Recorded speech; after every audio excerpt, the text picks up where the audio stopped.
पुण्यामध्ये पोलिसांची पत्रकार परिषद सुरू आहे, थेट जाऊया. ₹100 किंवा असे प्रकारची फी त्यांनी एंट्री वेळी कलेक्ट केली आहे. ते इव्हेंट ऑर्गनायझर अल्पवयीन बद्दल आता ही आधी कसे कोणत्या दुसरे एक ठिकाणी होते, दुसरे कोणीतरी बार रेस्टॉरंटमध्ये होते आणि तिकडे ते या ठिकाणी त्याची एंट्री त्यांनी खूप इन्फॉर्मल पद्धतीने केली आहे, कारण वेळाचे उशिरा केलेली आहे. मग तसे प्रकारच्या त्यांनी ते रेकॉर्ड वगैरे काही कलेक्ट केला नाही आहे, जसा की आधार कार्ड ज्या वयच्या जे प्रमाणपत्र आहे. परंतु या अगोदर ते ज्या ठिकाणी होते तिकडचा आम्ही गोळा करीत आहोत. तिकडनं जर आम्हाला असे प्रकारची माहिती मिळाली की कोणी अल्पवयीन जे मुलगा आहे तिथे या कोणी इसम आलेला आहे, तर त्याबद्दल कारवाई करण्यात येईल. 40 ते 50 लोक रफली आपल्याला सांगितले गेले आहे.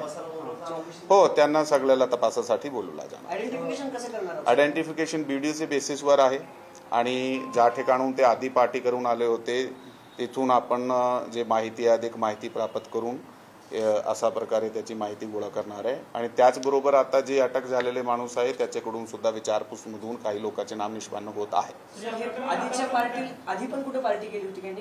हो, हा असे प्रकारची आता it is a matter of investigation. त्यामध्ये ते कुठून कुठून आले होते ते आता तपासाच्या मुद्द्यामध्ये निष्पन्न होत आहे. जसंही आमच्या समोर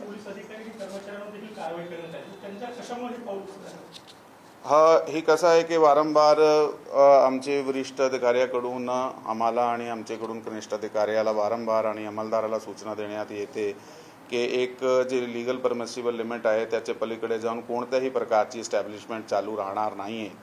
आता त्या रात्री जे काही अधिकारी आणि अंमलदार या विशेष एरियामध्ये रात्रगस्तीसाठी होते त्याची हे जबाबदारी होती. त्यामधून काही हलगर्जीपणा झालेला आहे, ज्या लक्ष चुकला आहे, त्यामुळे ते डिसिप्लिनरी ॲक्शन घेण्यात आलेलं आहे. यामध्ये 2 अधिकारी आणि 2 अंमलदाराला निलंबित करण्यात आलेलं आहे. पुढची चौकशी जी आहे ते आता सध्या चालू आहे. मागील महिन्यामध्ये याच बारच्या विरोधात काही तक्रारी आल्या होत्या, स्थानिकांनी त्या तक्रारी केलेल्या होत्या, त्याबद्दल काही चौकशी केली आहे का? पोलीस स्टेशनकडे सध्या स्टेशन आणि जिल्हाधिकाऱ्यांकडे दोन्ही ठिकाणी या तक्रारी केल्या. पोलीस स्टेशनकडे सध्यापर्यंतची अशी तक्रारीची नोंद जी आहे ते आम्ही अधिक चौकशी करून चेक करतोय, पण सध्यापर्यंत ती माहिती आमच्याकडे प्राप्त नाही आहे.